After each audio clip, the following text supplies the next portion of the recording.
Salam sejahtera bagi kita semua. Saya David Samuel akan menjelaskan tentang unsur hara sulfur atau belerang.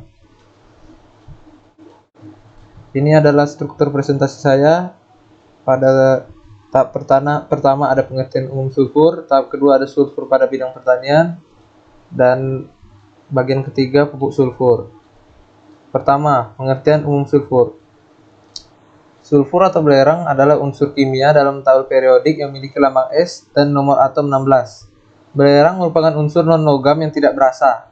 Belerang dalam bentuk aslinya adalah sebuah zat padat kristalin kuning, dan di alam, belerang dapat ditemukan sebagai unsur murni atau sebagai mineral-mineral pada gunung berapi sulfida dan sulfat. Belerang adalah unsur penting untuk kehidupan dan ditemukan dalam dua asam amino. Salah satu contoh penggunaan umum belerang adalah untuk pupuk. Selain itu, belerang juga digunakan dalam bubuk mesiu, korek api, insektisida, dan fungisida. Lalu pada bagian 2, sulfur pada bidang pertanian.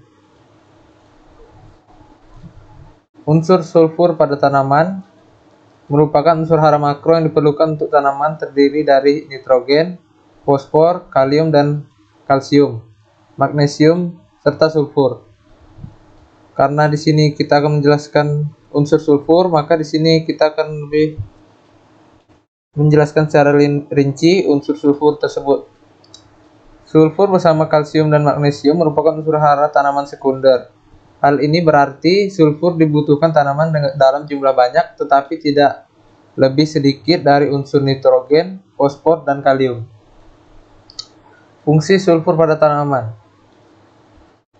Unsur hara sulfur diperlukan tanaman untuk membantu pembentukan zat hijau daun, penyusunan protein, dan vitamin. Sulfur pada tanaman 90% tersedia dalam bentuk asam amino. Fungsi unsur sulfur kelihatan menonjol pada tanaman umbi-umbian. Pada tanaman umbi, sulfur berfungsi untuk memperbaiki kualitas umbi, seperti memperbaiki warna, aroma, rasa, dan ukuran umbi. Sedangkan pengaruhnya pada tanaman tebu, sulfur dapat meningkatkan rendemen hasil panen dan meningkatkan kadar gula. Adapun fungsi unsur sulfur pada tanaman yaitu membantu pembentukan asam amino, 2. membantu pertumbuhan tunas, 3. merangsang pembentukan intil akar tanaman, 4. berperan dalam pembentukan klorofil, 5. meningkatkan kekebalan atau retensi pada tanaman terhadap cendawan patogen, 6. pada berbagai jenis tanaman sulfur berfungsi membentuk senyawa minyak yang menghasilkan aroma, 7. memperbaiki warna, aroma, dan kelenturan daun tembakau, khusus pada tembakau omprongan. Lalu di sini ada mobilitas unsur sulfur serta akibat kekurangan unsur sulfur. Unsur sulfur relatif tidak bergerak dalam tanaman. Tidak segera dapat dialih tempatkan dari daun yang tua ke titik tumbuh. Gejala kekurangan muncul pertama dapat dilihat pada daun muda atau ukuran tanaman kecil, pertumbuhan spiral.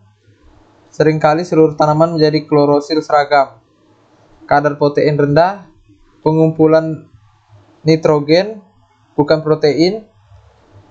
Jika kadar sulfur berlebihan, tidak secara langsung mempengaruhi tanaman tersebut atau organisme yang makannya, tetapi dapat menyebabkan masalah keanekaragaman karena S merupakan anion yang dominan pada tanah. Pencucian yang hebat dari sulfat meningkatkan kehilangan kation.